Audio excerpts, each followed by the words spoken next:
There's that's true. There's a hadith in regards to Asr. The Prophet Muhammad ﷺ said that those who miss the Asr prayer, that is that their whole family was destroyed. There's a hadith where those who miss the Asr prayer, as if their whole family was destroyed. We have a hadith of the Prophet Muhammad ﷺ, as you said, the best prayer are those that are done on time in the earliest time. This is true. We also have the hadith with regards to the Prophet Muhammad ﷺ telling us what is the period of the prayer. We have many hadith. If you have the Muwatta of Imam Malik, there is a whole section with regards to the times of prayer. It's in the Muwatta of Imam Malik. Those who don't know, the Muwatta of Imam Malik is equivalent, or it was a hadith book that was compiled before Sahih Bukhari. It's called the Muwatta of Imam Malik. Imam Malik was one of the 4 Imams. He was the second after Abu Hanifa. Okay, he lived in the Hijaz. He lived in Medina. He was the scholar of that time. Before the Sahih Bukhari, the Muwatta of Imam Malik said that this was the most authentic book after the Quran was the Muwatta of Imam Malik before Sahih Bukhari. A lot of the hadiths that are in Sahih Bukhari are in the Muwatta of Imam Malik. Okay? So in the Muwatta of Imam Malik, there's a section, it's called the times of prayers. Okay? And in this section, there is hadith where the Prophet Muhammad ﷺ, he is describing the times of the certain prayers, when they come in and when they're over. He gave an example of Salatul Fajr. And it came in at a certain time, he made Salat. Then the next day, he did it at a different time, later. Then another time, he did it even later, right before the sun came up. And he said, I did this to show you that all of these are permissible to do. As long as you get it done within this time, it is correct. Then he also did the Dhuhr prayer, when it came in, according to the shadow, until it gets to this part. And he said that the Dhuhr prayer lasts until the Asr prayer. So you have from Dhuhr all the way to Asr to make the Dhuhr prayer.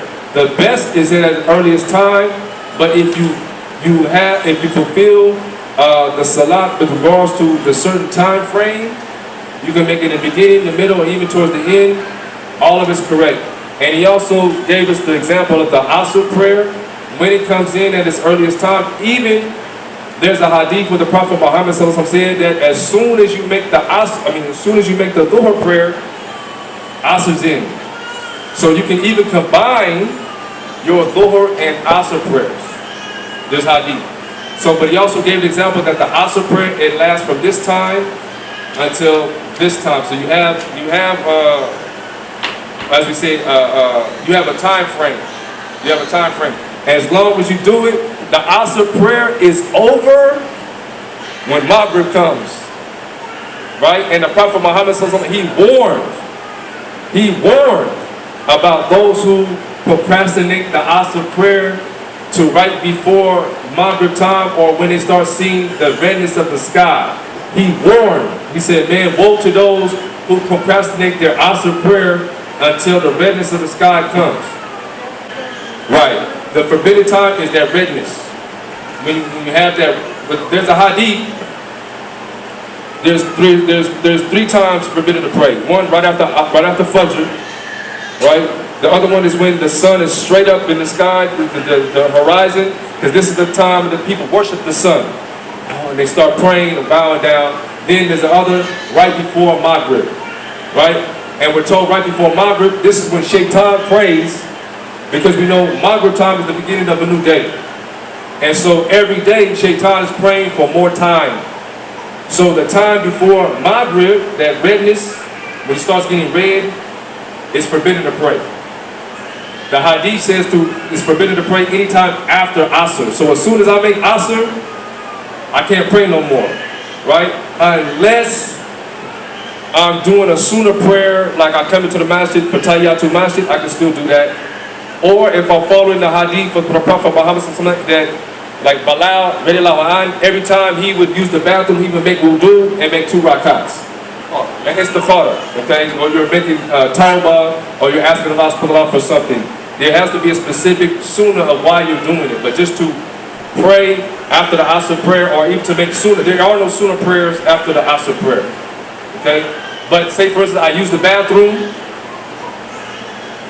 If I use the bathroom and I make I make wudu, even though it's after Asr, I can still do 2 rakats because I'm following the sunnah of the Prophet Muhammad sallallahu alaihi wasallam. If it's after Asr prayer, I make Asr, I leave, and I come back to the masjid.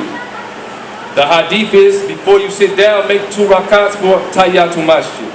This is something else, but I'm not praying after the Asr in the sense that I'm just praying just to pray, but I'm making Tayyatul Masjid with a specific sunnah.